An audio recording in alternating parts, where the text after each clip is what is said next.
Le 29 décembre, Michael Schumacher a été annoncé mort par erreur, ce qui a provoqué une vague d'hommages.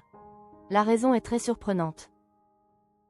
Un vent de panique a soufflé dans le monde du sport il y a quelques jours. Le 29 décembre, une vague d'hommages à l'effigie de Michael Schumacher a été relayée. Immédiatement, les yeux se sont tournés vers celui qui, à 57 ans, reste l'un des plus grands pilotes de l'histoire de la Formule 1. Si, sur les réseaux sociaux, la nouvelle a pris autant d'ampleur, c'est parce que l'état de santé du sportif de haut niveau inquiète, et ce, depuis plusieurs années.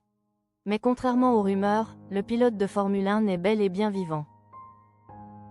Michael Schumacher mort? Une confusion affole la toile.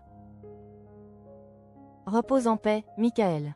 Tu es vraiment un héros. L'homme, le mythe, la légende, Michael Schumacher est décédé, confirmé ce matin par sa fille. Voici un extrait des messages que l'on a pu lire sur les réseaux sociaux fin 2025. Oui, Michael Schumacher est mort. Mais il ne s'agit pas du pilote de Formule 1. Ce jour-là, une personne portant le même nom que lui a perdu la vie, mais il s'agit d'un écrivain et biographe américain. Il est notamment connu pour avoir relaté la vie d'artistes comme celle du réalisateur de cinéma Francis Ford Coppola, mais aussi du musicien Eric Clapton. De plus, c'est effectivement sa fille, Emily Joy Schumacher, qui a annoncé son décès. L'auteur était âgé de 75 ans. Rien à voir donc avec le sportif allemand. D'ailleurs, si vous cherchez à lire ces messages d'hommage, il vous sera probablement difficile de les retrouver. Les émetteurs les ont effacés après s'être rendus compte de leur erreur. Certains ont d'ailleurs été stupéfaits. Je viens de découvrir aujourd'hui qu'il y a 2 personnes nommées Michael Schumacher dans le monde. Point.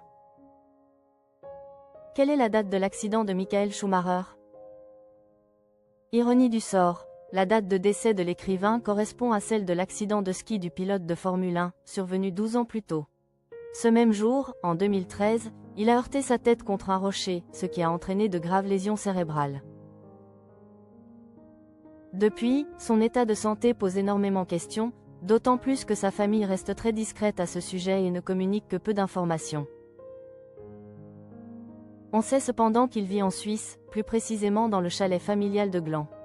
La propriété a d'ailleurs été mise en vente en 2021, au prix de 58,7 millions d'euros, mais n'a jamais trouvé preneur. Au quotidien, il peut compter sur le soutien de sa femme Corinna Schumacher, qui partage sa vie depuis plus de 30 ans.